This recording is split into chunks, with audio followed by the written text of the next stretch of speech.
Welcome to the Haunted Mansion. Feel right at home. I am the Phantom of the Gardens, and now I will tell you a scary fact. Driving along the back roads at night can be a little eerie. Not if you're country folk, like myself, but if you're used to lights and other cars and nightlife. A back road at 10 o'clock at night can seem pretty unsettling. There are millions of back roads in upstate New York. Roads that pass through foggy fields, dense forests, old forgotten cemeteries, ancient churches and abandoned houses. Because of the manner of the back road, fast driving isn't suggested. A hidden turn can flip a fast-moving car right over, or send a speeder rocketing into the trees. When you're on a back road, you drive carefully, with your brights on, hoping nothing jumps out in front of your car and strands you on the road, where you're out of luck as far as cell phone service goes. There aren't many towers in rural New York, and getting a signal out here is about as likely to happen as striking oil.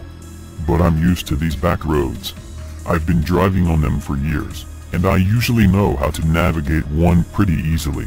I already know the pointlessness of cell phones when the city lights wink out, so I don't feel the surge of fear for losing all my bars. I keep driving, keep my eyes on the road, and never stop for anything. It was a chilly night in late September, the night sky filled with stars while the moon was new. I had just finished a shift at the hospital, and took one of the many back roads home. It's a good way to avoid traffic and police generally. I had the radio tuned to a local station, just passing the drive with some mindless pop to break up the silence of the ride home. It was just an average night home. No one else on the road but me. Until the fog rolled in. Now, fog in September doesn't happen often in upstate New York, especially not in late September. It's starting to get too cold for that. The water and the air just froze as frost. However, one moment I was driving past an open field, and the next my car was blanketed in icy cold, impermeable fog. The temperature in my car sank immediately, even as I cranked up the heat. It was as if the fog was trying to get into the car itself, wrapping itself around the tires and engine in an attempt to choke the life out of it. Breathing fog at this point myself, I applied a little more force to the gas and pressed on, forced to turn down the lights on my car as the high beams just created an ungodly amount of glare on the fog. It wasn't long before I saw the frost creeping over my windshield, like lacy fingers clawing across the glass. It grew quickly, cutting swirling bolts across the glass as the fog thickened. The defroster did nothing, and my car was slow to a creep as the passenger and driver's side windows iced over. Still, my foot remained stuck on the gas, and I peered through the veil of frost and fog as best I could. There could be no stopping on a back road at night. Even as the engine began to sputter and whine, the car inched forward continuously, refusing to stop for anything.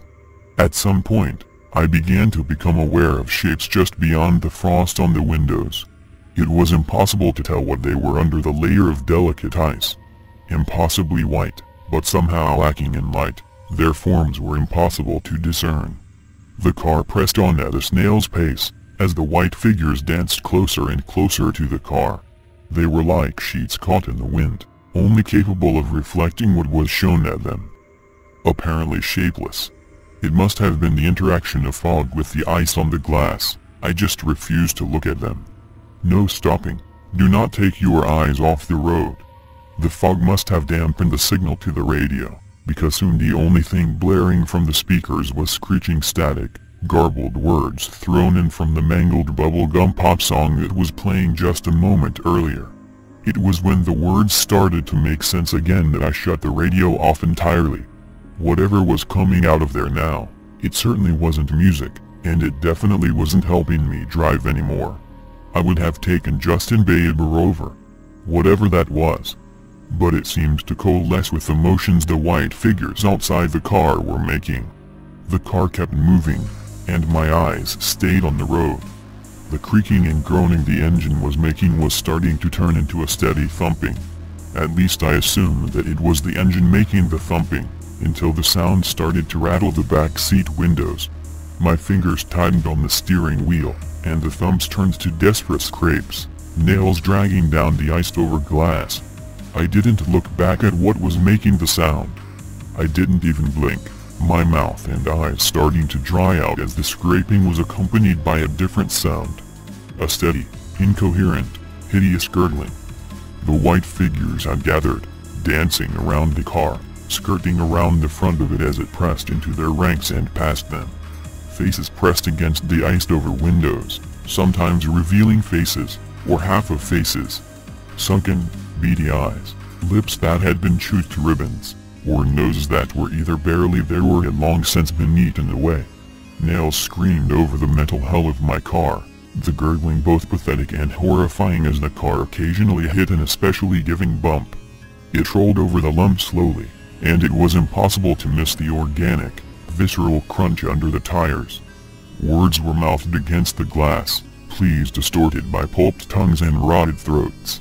My teeth were clenched tight, until they ground against each other in my jaw, one threatening to pop and break. Still, my foot never left the gas, and my eyes never left the road. The entire car rattled, I could feel it shaking under my hands, the cough and whine of the tortured engine, the grinding of gears and the hollow racket the dashboard made as unseen hands pounded and scraped against the car. There was only forward, there was no back or stop. Not now, not ever. Don't look away, don't panic, just go forward, and the fog broke.